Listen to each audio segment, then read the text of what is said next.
আমাদের এই বর্তমান আর ভবিষ্যৎকে সুন্দর করার উপায় কি? কেউ বলবেন আজ নিরন্তর পরিশ্রম করতে থাকো, কর্ম এবং চেষ্টা করতে থাকো।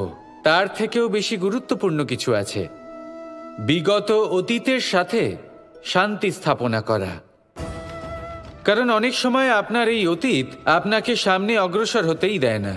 আর অতীতের এই বিতৃষ্ণা যদি আপনি ভুলতে না পারেন, তাহলে বর্তমানের এই মিষ্টি সুখ আপনি কিভাবে উপভোগ করবেন, ভবিষ্যৎকে কিভাবে সুন্দর বানাবেন? তাই এই অতীতকে ভুলে যান, এর থেকে যা শিক্ষা প্রাপ্ত করার করে নিন, আর বর্তমান এবং ভবিষ্যৎকে আরো সুন্দর করে তুলুন। আর আমার সাথে ভালোবেসে বলুন, রাধা রাধা। জীবনে অনেক সময় আমরা সমস্যার জালে এমনভাবে জড়িয়ে পড়ি যে আমরা বুঝতেই পারি না যে আমাদের কি করা উচিত, কার সাহায্য চাইবো, কার সাথে দেখা করব, বুঝতেই পারি না। অনেক সময় এমন হয় যে সমস্যা আমাদের থেকে শুরু হয় না, অন্য কারোর থেকে শুরু হয়। অনেক সময় এই সময় এমন খেলা খেলে যে আপনি সেই সমস্যায় ফেঁসে যান। কিন্তু সমস্যা যেখান থেকেই শুরু হোক না কেন, সেই সমস্যার সমাধান আপনাকে করতেই হবে।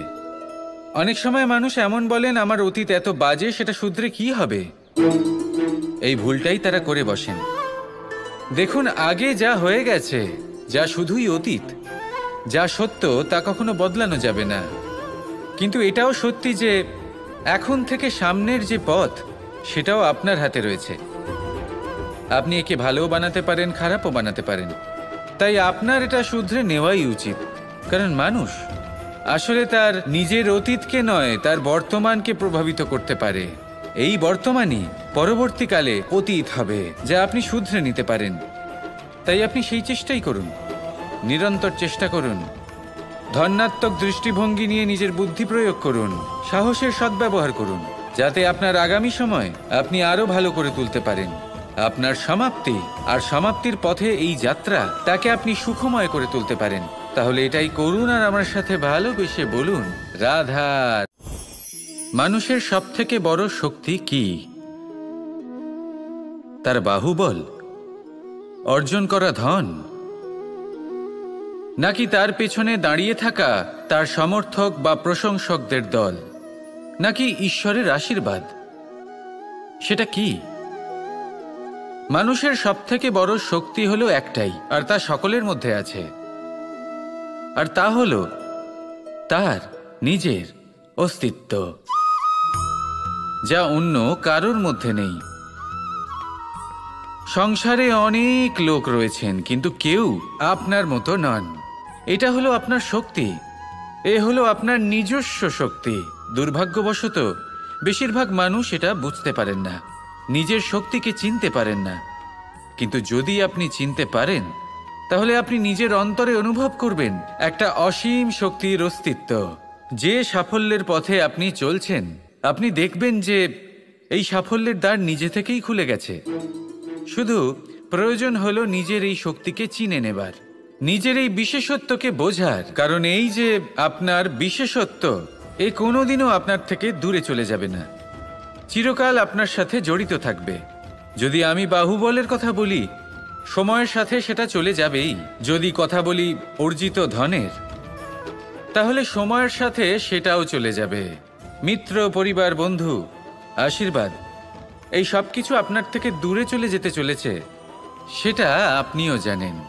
কিন্তু এই যে আপনার অস্তিত্ব, আপনার বিশেষ শক্তি, যা শুধু আপনার সাথে আছে, তা চিরকাল আপনার সাথেই জুড়ে থাকবে। দরকার হলো শুধুমাত্র এটা চিনে নেওয়ার, নিজের উপর বিশ্বাস রাখার, আর জীবনে এগিয়ে চলার। আপনি যদি এটা করেন, তাহলে সবাই এটা দেখে আপনার থেকে শিক্ষা নেবেন। অমৃত আসলে কি? আমরা সবাই জীবনে অমৃত লাভ করতে চাই, কিন্তু এই অমৃত আসলে কি? এ কি অমরত্ব লাভ করার কোনো মন্ত্র, নাকি সামনে এগোনোর কোনো পথ? নাকি অমৃত সেই রস যা অসুর আর দেবতারা সমুদ্র মন্থন করে লাভ করেছিলেন? নাকি সেই ওষুধ যা ঋষি মুনিরা ভ্রমণ করে খুঁজে বের করেছিলেন? অমৃত যদি কিছু হয়, তাহলে তা হলো আশা। কখনো কোনো মাতাকে দেখুন, উনি নিজের সন্তানকে কত আগলে রাখেন, তার যত্ন নেন, তার পালন পোষণ করেন। এই আশা নিয়ে যে পরবর্তী জীবনে এই সন্তান খুব বড় কিছু করবে, ওনাদের খুব ভালোবাসবে। এবার আগামী দিনে কি হতে চলেছে তা আমরা জানি না, পর মুহূর্তে কি হতে চলেছে তা আমরা জানি না, আগামী মুহূর্তে আপনি জীবিত থাকবেন কিনা সেটাও আমরা জানি না। কিন্তু আমরা অনেক বছরের পরিকল্পনা বানিয়ে ফেলি, সেটা অবশ্য মন্দ নয়। দেখুন, জীবন যাপন করার এই আশা, এটাই ভবিষ্যতের আধার হতে পারে। তাই এই আশা হলো গুরুত্বপূর্ণ, তাই একে নিজের সাথেই রাখুন। কথায় আছে যে যে ব্যক্তি নিরাশ হয়ে পড়েন, যার মধ্যে কোনো আশা বাকি থাকে না, তিনি হয়তো বেঁচে আছেন কিন্তু একটা মৃত জীবন যাপন করছেন। তাই এই আশার সঙ্গ কখনো ত্যাগ করবেন না, একে চিরকাল নিজের সাথেই রাখুন। জীবন আনন্দময় হয়ে উঠবে, আর এই হৃদয় তা ভালোবেসে বলবে রাধা রাধা। বৃষ্টির জল যখন মেঘের দ্বারা টিপ টিপ করে ঝরে পড়ে তখন কি ভালো লাগে, তাই না? শুধু যে এই আবহাওয়া ভালো করে তুলে তাই নয়, এই মাটিতে সমাহিত হয়ে একটা অত্যন্ত সুন্দর গন্ধ উৎপন্ন করে। এই লতা পাতা, এই বৃক্ষ এদের জীবন দান করে, এদের পুষ্ট করে তোলে, আর তার সাথেই অনেক জীবের কল্যাণ করে। কিন্তু ভাবুন, যখন বজ্রপাত হয় তখন কি হয়? এই সমস্ত জলের ফোঁটা অনিয়ন্ত্রিত হয়ে যায়, একটা ভয়ানক বন্যার রূপ নিয়ে নেয়, যা শুধুমাত্র মহাবিনাশ করে। এর সারমর্ম কি? এর সারমর্ম হলো কর্ম করুন, কিন্তু তার নিয়ন্ত্রণ রেখে। যদি আপনি নিয়ন্ত্রণে না থাকেন, তাহলে আপনিও জীবনরূপী এই বর্ষার পরিবর্তে ভয়ানক বন্যার রূপ ধারণ করবেন। এবার বিকাশ ঘটাবেন নাকি বিনাশ, সিদ্ধান্ত হলো আপনার। যদি বিকাশ ঘটাতে চান, তাহলে নিজের কর্মের সাথে সাথে নিজের মনকেও নিয়ন্ত্রণ করতে শিখুন। এই মনকে সংযত করুন, একে নিয়ন্ত্রণে রাখুন, নিজের কর্মকে নিয়ন্ত্রণে রাখুন, ভারসাম্য বজায় রাখুন, আর আমার সাথে ভালোবেসে বলুন রাধা রাধা। কখনো ঘোড়া আর তার ঘোড়সওয়ারিকে দেখেছেন? ঘোড়ার ডান এবং বাম দিকে যেন একটা পর্দা লাগানো থাকে। তার কারণ কি?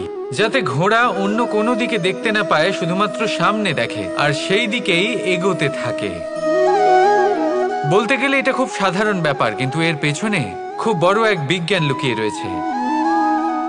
আপনি যদি জীবনে নিজের লক্ষ্যে পৌঁছতে চান, তাহলে আপনাকে এদিক ওদিক তাকানো বন্ধ করতে হবে, শুধু সামনে নিজের লক্ষ্যের দিকে তাকিয়ে থাকতে হবে। তখনই জীবনে সাফল্য লাভ করবেন। ঘোড়া তো শুধুমাত্র এক পশু, তার উপরে লাগাম পরাতে হয়, চোখের ডান এবং বাম দিকে পর্দা পরিয়ে দেওয়া হয়। আপনি হলেন মানুষ, আপনাকে লাগাম কে পরাবে? কেউ না, এটা আপনাকে নিজেকেই করতে হবে। মনের গভীরে প্রবেশ করুন আর আবেগগুলিকে লাগাম পরান, তাদের নিয়ন্ত্রণ করতে শিখুন। আর নিজের দৃষ্টি সামনে, শুধু নিজের লক্ষ্যের দিকে। মনে রাখবেন, যদি আপনার দৃষ্টি শুধুমাত্র নিজের লক্ষ্যে থাকে, তাহলে লক্ষ্য ভেদ অবশ্যই করবেন। যদি একাগ্রতা এদিক ওদিক চলে যায়, তাহলে লক্ষ্য হারিয়ে যাবে। রাধা রাধা। রাজ্য, শাসন, সাম্রাজ্য, সংস্থাপনা, এগুলিকে সফল কখন বলা যেতে পারে? কোনো বুদ্ধিজীবী বলেন তখন যখন চারিদিকে শান্তি থাকে, কারোর মনে কোনো প্রশ্ন থাকবে না, শঙ্কা থাকবে না। কিন্তু আমার মনে হয় এটা অনুচিত। কোনো রাজ্যের পক্ষে বা কোনো শাসনকালে সবথেকে বড় সংকট তখন আসে যখন সবথেকে বেশি যোগ্য ব্যক্তি বা সবথেকে বেশি বিদ্বান ব্যক্তিও শুধু মুখদর্শক হয়ে বসে থাকেন। মনে প্রশ্ন আসতে থাকে কিন্তু জিজ্ঞেস করেন না, শঙ্কা উৎপন্ন হয় কিন্তু ব্যক্ত করতে পারেন না। এটা খুবই অনুচিত। এই যে প্রশ্ন, তা আসা খুব ভালো। এই প্রশ্ন অকারণে আসে না, কোনো সমস্যার কারণেই আসে।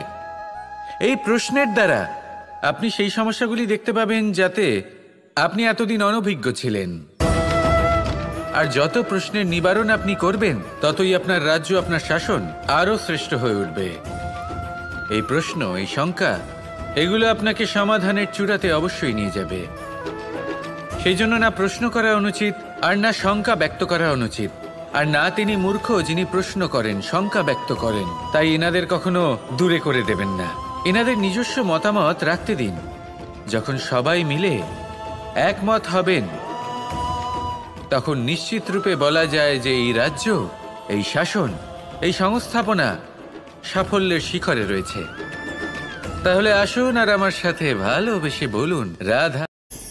প্রকৃতি, নিয়তি কখনোই কারোর সাথে পক্ষপাত করে না, প্রত্যেককে জীবনদান দেয়, সমান সুযোগ প্রদান করে। এটা সেই ব্যক্তির উপরে নির্ভর করে যে সে কিভাবে তার থেকে লাভবান হয়ে উঠবে। তার নির্বাচনের উপর নির্ভর করে, তার দৃষ্টিভঙ্গির উপর নির্ভর করে যে সে কতটা ধনাত্মক বা কতটা নেতিবাচক। দুই ধরনের মানুষ হন।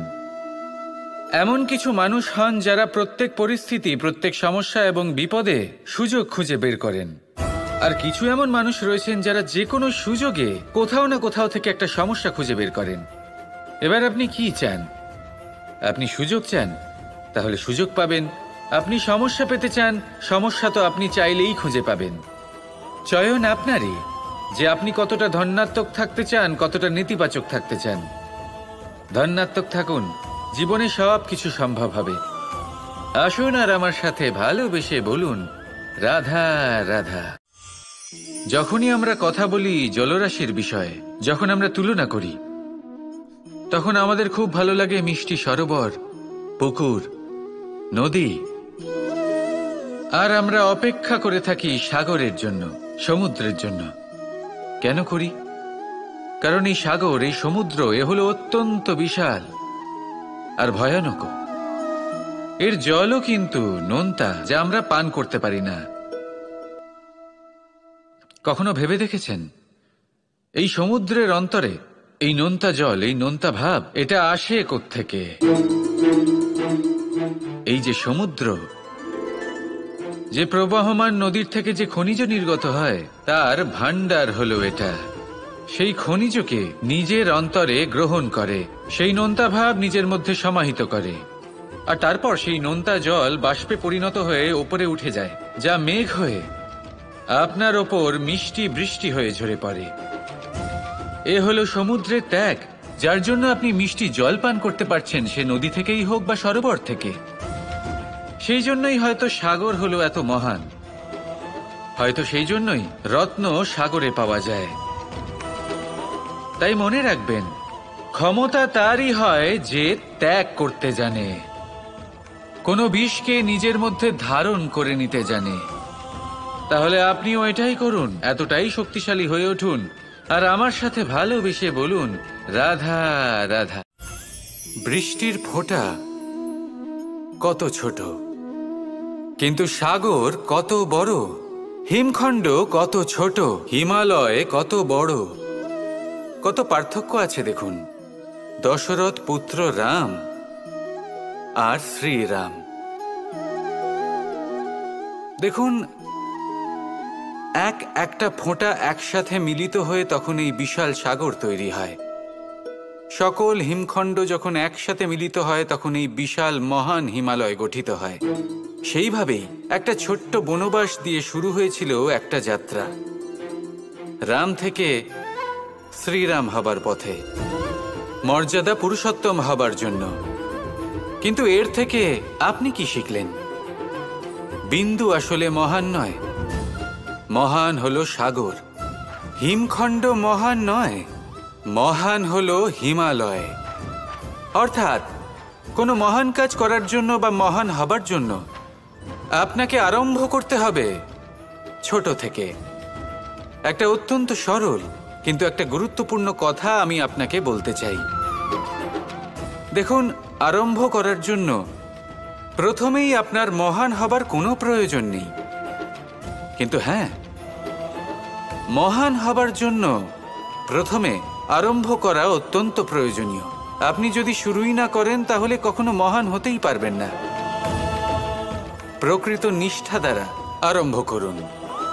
আপনার পদক্ষেপ, আপনার কর্ম যতই ক্ষুদ্র হোক না কেন, তা করতে থাকুন, নিরন্তর চেষ্টা করতে থাকুন। তারপর দেখবেন এই যে মহানুভবতা নিজে পথ চলে আপনার কাছে আসবে। জীবন, এই জীবন আসলে কি? এ হলো জন্ম থেকে মৃত্যু পর্যন্ত এই সময়। কিছু মানুষ এটা বলে থাকেন যে এই যে নিঃশ্বাস নিচ্ছে, এই হলো জীবন। আর প্রত্যেক ব্যক্তি, প্রত্যেক প্রাণী, তাদের নিঃশ্বাস নির্ধারিত থাকে, নির্দিষ্ট হয়ে থাকে। তাকে সেই নির্ধারিত নিঃশ্বাস নিতেই হয়। তারপর তিনি মৃত্যু লাভ করেন। কিন্তু এটা কি সত্যি? সত্যি কি মনুষ্য জীবন এই নিঃশ্বাসের উপর নির্ধারিত থাকে? এই নিঃশ্বাসের গণনাই কি মনুষ্য জীবনের অস্তিত্ব? কখনোই নয়। মনুষ্য জীবন শুধু কিছু নিঃশ্বাস নয় যা একদিন থেমে যাবে। মনুষ্য জীবন হলো সেই নিঃশ্বাসের মধ্যেকার সেই সময় যা দেখে অন্য কারোর নিঃশ্বাস স্তব্ধ হয়ে যেতে পারে। সেই মুহূর্ত যেখানে মানুষ আপনার মধ্যে সেই প্রেম দেখতে পারে, আপনার সাহস দেখতে পারে, আপনার শক্তি দেখতে পারে, আপনার চেষ্টা দেখতে পারে, আপনার পরিশ্রম দেখতে পারে, অন্যায় আর দুর্নীতির বিরুদ্ধে আপনার যুদ্ধ দেখতে পারে। জীবনে গুরুত্বপূর্ণ সেই মুহূর্ত, সেই সময় যেটা আপনি বেঁচে আছেন। সেই সময়ে আপনি এই সংসারের অন্য ব্যক্তিদের জীবন বাঁচার একটা দিশা দেখাতে পারেন, একটা প্রেরণা যোগাতে পারেন, শক্তি দিতে পারেন, আশা দিতে পারেন। তাই জীবনে এটাই করুন। এমন একটা জীবন যাপন করুন যা অন্যের জন্য আদর্শ হয়ে থাকে। এটাই করুন আর আমার সাথে ভালোবেসে বলুন, রাধা রাধা।